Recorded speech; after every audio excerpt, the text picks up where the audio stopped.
Ben Grimm, the tough guy from the Fantastic Four, isn't being chased by the police but by Kingpin.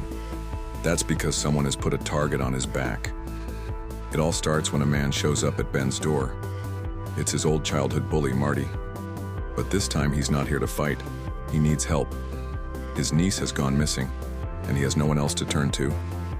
Ben agrees to help, not knowing that this search will put him up against deadly assassins and one of New York's biggest crime organizations. What Ben doesn't realize is that someone has already put a hit out on him. That someone is Bullseye. Let's break it down. We start off with Ben and Marty talking. Marty keeps bringing up the past and jokes about how he used to beat Ben up when they were kids. Marty says, "It's not a big deal. We were just messing around." But Ben doesn't agree. He asks, "If it's not a big deal, why do I still hear people saying you brag about it every time I go back home? And what's so funny about it?" Marty laughs and says the funny part is that he's the only guy on the Lower East Side who's ever beaten up the Thing. Ben doesn't laugh. He says, "Let's stop talking about the past and focus on your niece." That's the main goal. The second goal? Figuring out how someone called Gladiator suddenly got super strength. There are two gladiators, and this isn't the one who's supposed to have powers. Using the clues they've got, Ben ends up at East 38th Street and 5th Avenue. Sitting on the street sign is Bullseye. He looks at Ben and says, "Are you lost?" Ben isn't sure if he's talking to him or not, but replies, "If you mean me, I'm not lost." Then Bullseye throws some ninja stars at Ben. They bounce right off his rocky chest. Ben introduces himself. Name's Ben. Rocky skin, can't be broken, super strong. The Thing. Bullseye already knows. He calls him the idol of millions, fantastic friend, big-hearted monster, and more. Ben tells him, "If you know all that, you should also know that ninja stars don't work on me." But Bullseye doesn't care. He was given orders.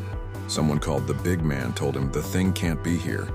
Before Ben can figure out who this big man is, Bullseye throws a star right into his eye.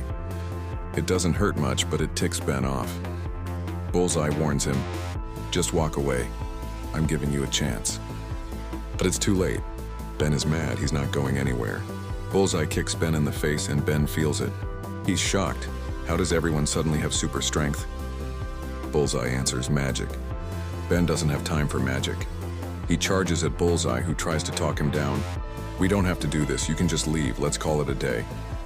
Then Bullseye throws a razor blade and somehow hits Ben in the gums. It doesn't really hurt, but it's super annoying. Ben has had enough. "What do you know about the missing girl, Marty's niece?"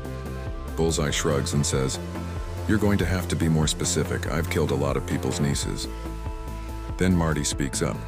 He says it's an 8-year-old girl and starts describing her. Bullseye suddenly stops. "Whoa," he says. "Calm down. I don't touch kids.